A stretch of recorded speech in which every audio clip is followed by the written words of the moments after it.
بسم اللہ الرحمن الرحیم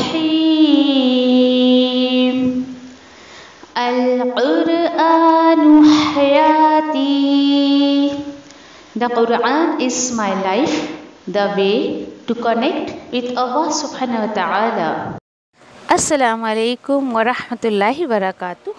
انشاءاللہ آج سے ہم جو ہے وہ سورہ یونس کا آغاز کرتے ہیں انشاءاللہ، اور آیتیں جو ہے وہ 1 by 1 دیکھتے ہیں انشاءاللہ. اعوذ باللہ من الشیطان الرجیم، بسم اللہ الرحمن الرحیم. الف لام را تلک آیات الکتاب الحکیم. اللہ سبحانہ تعالیٰ آیت نمبر 1 میں فرماتے ہیں بسم اللہ الرحمن الرحیم، اللہ کے نام کے ساتھ جو بڑا مہربان بار بار رحم کرنے والا ہے. حروف مقطعات، یہ آیتیں ہیں حکمت سے بھرپور کتاب کی. کیا ہوا ہے انسانوں کو تعجب ہو رہا ہے اس پر کہ وحی کی اللہ نے یعنی ہم نے ایک شخص پر انہی میں سے، اور وحی کر کے کیا اللہ نے فرمایا کہ خبردار کر دے انسانوں کو اور خوشخبری بھی سنا دے بھائی ان لوگوں کو جو ایمان والی زندگی گزارتے ہیں. خوشخبری کیا ہے؟ سبحان اللہ، بڑی پیاری خوشخبری ہے ایسے لوگوں کے لیے، ان لہم، کہ ان کے لیے قدم صدق، سچا مقام ہے ان کے رب کے پاس. یہ دیکھیے خوشخبری سن کے کیا ہونا چاہیے تھا، لیکن کافروں کا حال ایسا ہے. مگر نہ ماننے والے یعنی کافروں نے کہا ان ھذا لساحر مبین، بے شک بھائی یہ تو پکا جادو ہے. یعنی ایمان والوں کے اگر وہ مانتے ہیں، ایمان لاتے ہیں، تو اللہ نے ان کے لیے کیا رکھا ہے، اور کافر کیا کہتے ہیں انشاءاللہ آگے ہم تفسیر میں سنتے ہیں انشاءاللہ. اعوذ باللہ من الشیطان الرجیم، بسم اللہ الرحمن الرحیم. السلام علیکم ورحمۃ اللہ وبرکاتہ. انشاءاللہ اللہ کے فضل و کرم سے انشاءاللہ آج ہم جو ہے وہ سورہ یونس جو ہے وہ شروع کریں گے انشاءاللہ. کچھ آیتیں جو ہے وہ اس کی دیکھتے ہیں اور تھوڑی سی بیسک انفارمیشن اس کے تعلق سے لے لیتے ہیں انشاءاللہ. کہ قرآن کے اگر سمجھیے کہ ترتیب کے اعتبار سے ہم دیکھیں تو یہ سورہ نمبر 10 ہے، اور مکی صورت ہے، 11 رکوع ہیں، 109 آیتیں ہیں اس کے اندر.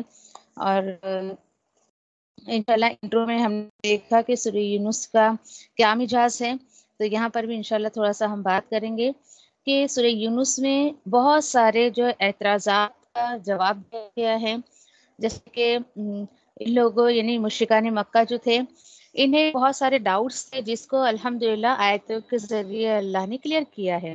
فار ایگزامپل کہ وہ نبی کریم صلی اللہ علیہ وسلم کو رسول نہیں مانتے تھے، اس کا جواب دیا گیا ہے. اور اس کتاب کو نعوذ باللہ اللہ کی طرف سے نہ ہوتے ہوئے یہ من گھڑت جو ہے اللہ کے رسول اپنی طرف سے ہی بنا لیتے ہیں، استغفر اللہ، ایسی جو ہے وہ الزامات ان کے اوپر لگاتے تھے نبی کریم صلی اللہ علیہ وسلم پر. اس کا جواب دیا گیا ہے. پھر ایک اعتراض ان کا یہ تھا، ایک ڈاؤٹ ان کا یہ تھا کہ ہم دوبارہ مرنے کے بعد دوبارہ کیسے جئیں گے، اس کا جواب دیا گیا ہے. آخرت ان کے حساب سے آخرت نہیں آئے گی، کوئی حساب کتاب نہیں ہوگا. تو ان تمام اعتراضات کے جوابات اس میں جو ہے وہ دیے گئے ہیں. تو انشاءاللہ دیکھیں گے ہم اس جو ہے وہ صورت میں، اور اسپیشلی قرآن کے ٹاپک پر بہت ساری بات کی گئی ہے. دعا کرے سنتے سنتے اور پہلے ہی کہ اللہ سبحانہ تعالیٰ جو ہے یعنی کہ اس صورت کو پڑھتے پڑھتے میرے اور آپ کے دل کو قرآن کے لیے کھول کر رکھ دے. اور اس میں بھی انشاءاللہ اور جو ہے وہ پھر ایک یہاں سے دیکھیں کہ خاص بات جو ہے یہ صورت جہاں سے شروع ہو رہی ہے، یہاں آپ اگر تھوڑا اپنے قرآن پر نظر دوڑائیں گے تو آپ دیکھیں گے کہ منزل 3 لکھا ہوا ہے یہاں پر. سورۃ التوبہ جب مکمل ہوئی تو منزل 3 مکمل ہو گئی. اب منزل کیا ہے؟ منزل یہ ہے کہ دیکھیں کہ یہ جو ہے صحابہ کرام جو رضی اللہ تعالیٰ عنہم کے جو ہے وہ تعلق سے یہ بات ہے کہ جب انہیں ایک ہفتے میں ایک قرآن مکمل کرنا ہوتا تھا تو وہ منزل کے اکارڈنگ کیا کرتے تھے. یعنی سورۃ الفاتحہ سے لے کر سورۃ التوبہ تک